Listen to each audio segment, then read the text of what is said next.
एक बार बातों ही बातों में माता पार्वती ने भगवान शिव से आंख मिचौली खेलने की इच्छा जाहिर की। चलिए ना प्रभु, कितने समय से हम दोनों ने कोई क्रीड़ा नहीं की, हम आज कोई खेल खेलते हैं। आज वातावरण कितना सुंदर है, कैलाश पर्वत पर ठंडी हवाओं के झोंके कितने मनमोहक लग रहे हैं। हाँ, वातावरण तो बहुत सुहावना और मनमोहक है, पर हम कौन सी क्रीड़ा करेंगे? अब आप ही बताओ कि हम क्या खेल खेलें? क्यों ना हम आंख मिचौली खेलें?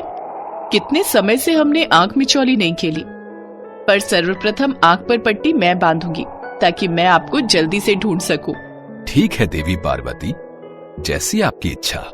भगवान शिव ने माँ पार्वती की आंखों पर पट्टी बांधी और उसके पश्चात उन दोनों ने आंख मिचौली खेलना प्रारंभ किया। आओ पार्वती, मुझे ढूंढो, बताओ मैं कहाँ हूँ? बस कुछ देर रुकिए स्वामी, मैं आपको पकड़कर ही दिखाऊंगी। मैं आपकी आवाज की दिशा में बढ़ रही हूँ। मैं तो इधर हूँ, तुम कहाँ ढूंढ रही हो? बस कुछ देर और प्रतीक्षा कीजिए, मैं आपको पकड़ने वाली हूँ। भगवान शिव भोले भाले, उन्हें क्या पता, उनके डमरू की आवाज को माँ पार्वती भली भांति पहचानती हैं। उन्होंने कुछ ही पलों में भगवान शिव को पकड़ लिया। देखा स्वामी, मैंने आपको पकड़ ही लिया। पर आपको कैसे पता चला कि मैं उस चोटी के पीछे छुपा हुआ था? आपको ढूंढने में आपके प्रिय डमरू ने मेरी सहायता की। आपके डमरू की आवाज की दिशा में ही मैंने आपको ढूंढा और आपको पकड़ लिया। अब आप अपनी आंखों पर पट्टी बांधिए, अब आपकी बारी है। ठीक है देवी, मैं तो आपको यूं ही चुटकियों में पकड़ लूंगा। अच्छा, देखते हैं। माँ पार्वती और भगवान शिव का एक बार फिर से आंख मिचौली का खेल प्रारंभ हुआ। अब भगवान शिव की आंखों पर पट्टी बंधी थी और वह माँ पार्वती को ढूंढ रहे थे। माँ पार्वती बार बार भगवान शिव के पास आती, उन पर फूलों की वर्षा करती।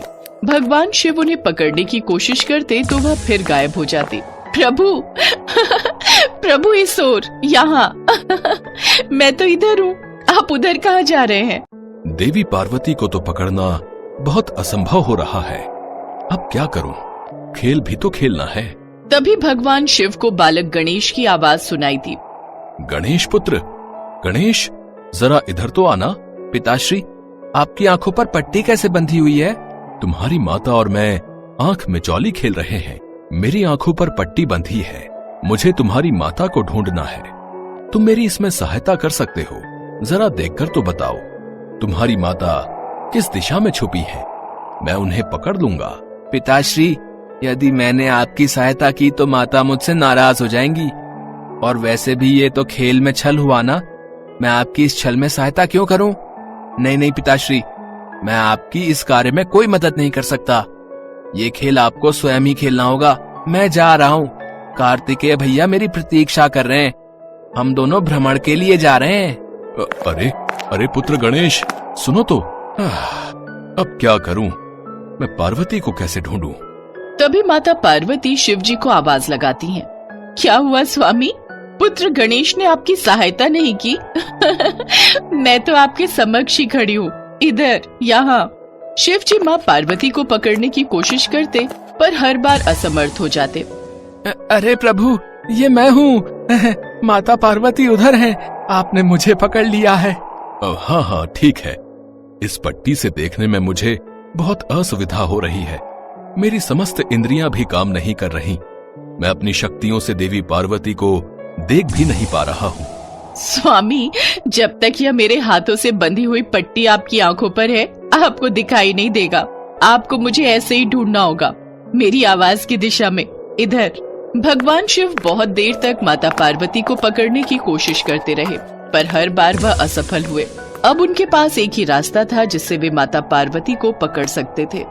मैं गिरने का अभिनय करता हूँ, देवी पार्वती मेरी आवाज सुनकर जरूर यहाँ आएंगी और मैं उन्हें पकड़ लूंगा। पार्वती! क्या हुआ स्वामी, आपको चोट तो नहीं लगी? मुझे कुछ नहीं हुआ, पर मैंने तुम्हें पकड़ लिया, मैं जीत गया।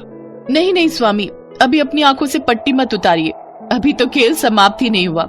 यदि आप खेल में छल कर सकते हैं तो मैं भी तो आपके साथ छल कर सकती हूँ। जिसे आपने पकड़ा वह मेरी माया थी, मैं तो यहाँ छुपी हूँ।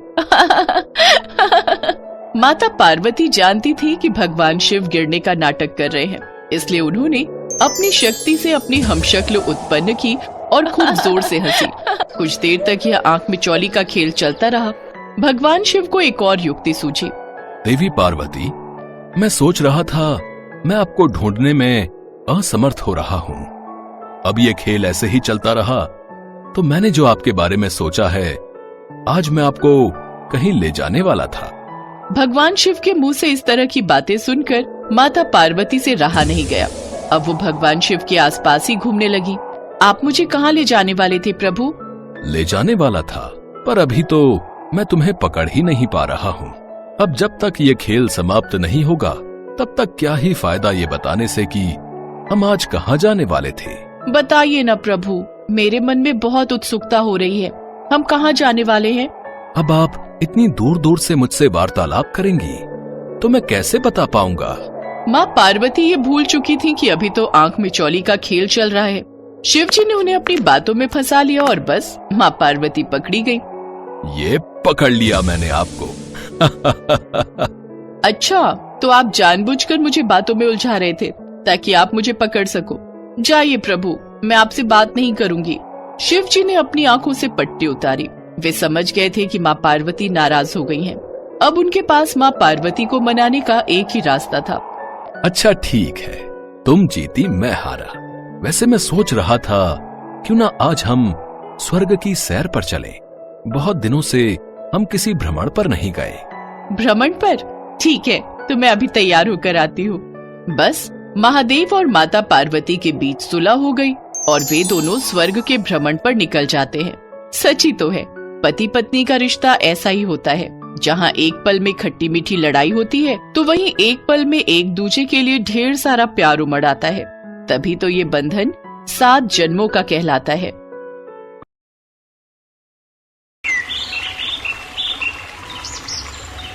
भगवान शिव तपस्या से उठे तभी उन्होंने माता पार्वती को कहीं से आते हुए देखा।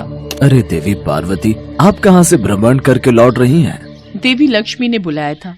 बहुत दिनों से दोनों मिले नहीं थे तो सोचा आज मिलाऊं। आपको पता है, विष्णु जी ने देवी लक्ष्मी के लिए बहुत सुंदर लहंगा साड़ी बनाई है, खुद अपने हाथों से सिली है। मेरा मन है आप भी मेरे लिए एक सुंदर सा लहंगा अपने हाथों से सिलो। मुझे भी आपके हाथों का सिला लहंगा पहनना है। माँ पार्वती की बात सुनकर शिव जी जोर से हंसे। देवी पार्वती, आपको लगता है कि मैं सिलाई कर पाऊंगा? यह सब कार्य करना मेरे बस की बात नहीं है। विष्णु जी ने भी तो देवी लक्ष्मी के लिए सिलाई की है। आप मेरे लिए इतना नहीं कर सकते? आपको मेरे लिए लहंगा सिलना ही होगा। बस मैंने कह दिया सो कह दिया। मैं भोजन बनाने जा रही हूँ। गणेश और कार्तिकेय लौटने वाले होंगे और आते से खाने को कुछ मांगेंगे। अरे देवी पार्वती, ये कैसी जिद है? मैं भला एक लहंगा कैसे सिल सकता हूँ? ये कैसी दुविधा में डाल दिया है तुमने। प्रभु, एक रास्ता है इस दुविधा से बाहर आने का। क्या रास्ता नंदी, जल्दी बताओ। प्रभु, विष्णु जी ने सिलाई कहाँ से सीखी ये आपको वो बता सकते हैं। बस आप भी वहीं से सीख लेना। उसके पश्चात आप सुंदर सा लहंगा सिल सकते हैं। माता पार्वती को प्रसन्न करने का अब आपके पास यही एक रास्ता है। नहीं तो जहाँ तक मैं जानता हूँ, माता पार्वती तब तक आपसे बात नहीं करेंगी जब तक आप उनकी ये इच्छा पूरी नहीं कर देते। ये तो तुम सत्य कह रहे हो नंदी, ये तो मुझे पता है। कैसे कैसे पापड़ बेलने पड़ते हैं पत्नी को मनाने के लिए। चलो मैं विष्णु जी से मिलकर आता हूँ।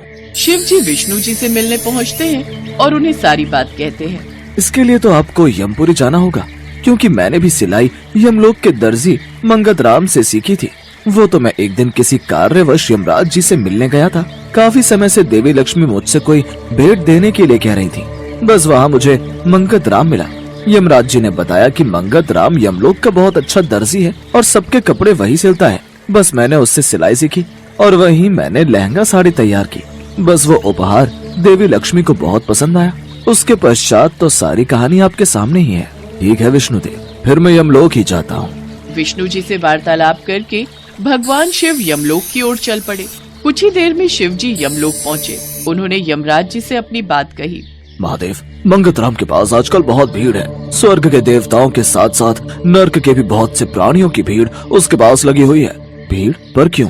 वो इसलिए महादेव क्योंकि मंगत राम का यमलोक में समय समाप्त हो चुका है। अब उसे धरती लोक पर नया जीवन प्राप्त होने वाला है। इस वजह से जो भी उसके ऑर्डर हैं, वो पूरे कर रहा है। इस समय पूरे यमलोक में मंगत राम के अलावा कोई दूसरा दर्जी भी नहीं है जो मंगत राम की मदद कर सके। इसी वजह से मंगत राम बहुत परेशान है। अच्छा तो ये बात है, चलिए मैं आपको मंगत राम से मिलवा देता हूँ। यमराज जी शिव जी को मंगत राम के पास लेकर जाते हैं। एक सिलाई मशीन पर एक बुजुर्ग दर्जी कपड़े सिलने में व्यस्त था और उसके पास वस्त्र सिलवाने वालों की लंबी कतार थी। मंगत राम, मेरी धोती तो अभी तक सिली ही नहीं है, कब तक दोगे? कितने दिन का कपड़ा तुम्हें दिया हुआ है? मंगत राम, मेरी धोती कब तक मिल जाएगी? मैं भी 4 चक्कर लगा चुका हूँ। अरे कुबेर जी, आप 4 चक्कर लगा चुके हो, मैं तो रोजाना ही पूछ कर जाता हूँ कि मेरे वस्त्र कब तक सिलेंगे। चिंता मत करो, मिल जाएंगे। अकेला हूँ, सारे काम एक साथ नहीं कर सकता। पहले तुम्हारे साथ राम प्रकाश भी तो सिलाई करता था, वो नजर नहीं आ रहा। उसका दूसरा जन्म हो गया है। चलो अच्छी बात है, अब कुछ समय में तुम्हें भी नया जन्म मिल जाएगा। तभी यमराज जी और महादेव आ जाते हैं। हाँ, बस अब कुछ ही दिन की बात है, मंगत राम भी धरती लोक पर नया जन्म प्राप्त करेगा। वैसे कुछ समय बाद एक 95 वर्ष के दर्जी यहाँ आने वाले हैं, पर महादेव आपको तो यह कार्य जल्दी करना है। मंगत राम, ये कार्य तुम ही कर सकते हो। मंगत राम, स्वयं भगवान शिव जरूरी कार्य है तो तुम्हारे पास आए हैं मुझसे मिलने। अगर सिलाई के लिए कोई वस्त्र देना है तो क्षमा करें प्रभु, अभी तो मेरे पास बिल्कुल भी समय नहीं है नए ऑर्डर लेने का। मैं पहले इतने सारे ऑर्डर पूरे नहीं कर पा रहा, इसीलिए अब नया कोई भी काम नहीं लूंगा, यही सोच रहा हूँ। मुझे कुछ सिलवाना नहीं है, बल्कि मुझे खुद सिलाई सीखनी है, इसीलिए मैं तुम्हारे पास आया हूँ। मुझे देवी पार्वती के लिए एक लहंगा सिलना है, जिसमें तुम मेरी सहायता कर सकते हो मुझे सिलाई सिखाकर। आपको माता पार्वती के लिए लहंगा सिलना है? ठीक है, मैं आपकी मदद करूंगा, पर आपको बहुत मेहनत करनी होगी। सबसे पहले कपड़े की कटाई करना सीखना होगा, उसके पश्चात ही आप सिलाई करना सीख पाएंगे। मैं सब कुछ सीख लूंगा, बस तुम मुझे सिलाई कला में इतना निपुण कर दो कि मैं एक लहंगा सिलकर तैयार कर दूं और देवी पार्वती प्रसन्न हो जाए। हाँ, मैं सिखा दूंगा। कब से शुरू करना है? नेक काम में देरी कैसी, अभी से शुरू करते हैं। अति उत्तम। मंगत राम, मेरे वस्त्रों की कोई जल्दी नहीं, तुम आराम से सिल देना। अब मैं भी चलता हूँ। चिंता मत कीजिए यमदेव, अब मैं आ गया हूँ ना, अब मंगत राम का सारा काम जल्दी जल्दी पूरा हो जाएगा। महादेव ने सिलाई सीखनी शुरू कर दी। ये लीजिए प्रभु, ये रहा कपड़ा और ये रही कैंची। अब जैसे जैसे मैं आपको बताऊं वैसे वैसे आप कपड़े को काटिएगा। मंगत राम महादेव को कपड़ा काटना सिखाना शुरू करता है। वैसे तो भगवान अपने चमत्कार से पल भर में कुछ भी कर सकते हैं, पर उन्होंने उस समय किसी चमत्कार से नहीं बल्कि स्वयं अपने हाथों से अपने द्वारा खुद से सिलाई करने की इच्छा रखी और इस इच्छा को देखते हुए उन्होंने सिलाई सीखनी शुरू की। मंगत राम ने शिवजी का पूरा साथ दिया और शिवजी भी मंगत राम की बहुत मदद करते थे। शिवजी धीरे धीरे सिलाई सीखने लगे और अब वो भी जल्दी जल्दी मंगत राम के सारे ऑर्डर पूरे करने में उसकी मदद करने लगे। मंगत राम के धरती पर जन्म लेने के लिए एक दिन शेष रह गया था, पर तब तक भगवान शिव माता पार्वती के लिए बहुत सुंदर लहंगा सिलकर तैयार कर चुके थे। प्रभु, आपके साथ काम करके बहुत आनंद आया। मुझे खुशी है कि आपने माता पार्वती के लिए लहंगा सिलकर तैयार किया। मुझे पूरा यकीन है माता पार्वती ये लहंगा देखकर बहुत खुश होंगी, क्योंकि ये लहंगा आपने स्वयं अपने हाथों से सिला है। मंगत राम, ये कार्य तुम्हारे प्रयास के कारण ही सफल हो पाया है। मैं तो सिलाई सीखने के बदले तुम्हें कुछ दे ही नहीं पाया। मांगो, तुम्हें क्या उपहार चाहिए? प्रभु, आपके साथ कुछ दिन बिताने का समय मिल गया, आपका आशीर्वाद प्राप्त हो गया, मेरे लिए यही सबसे अनमोल उपहार है। बस अगले जन्म में भी मुझे आपका आशीर्वाद प्राप्त होता रहे, आपकी कृपा मेरे ऊपर बनी रहे, मुझे बस यही आशीर्वाद चाहिए। तथास्तु।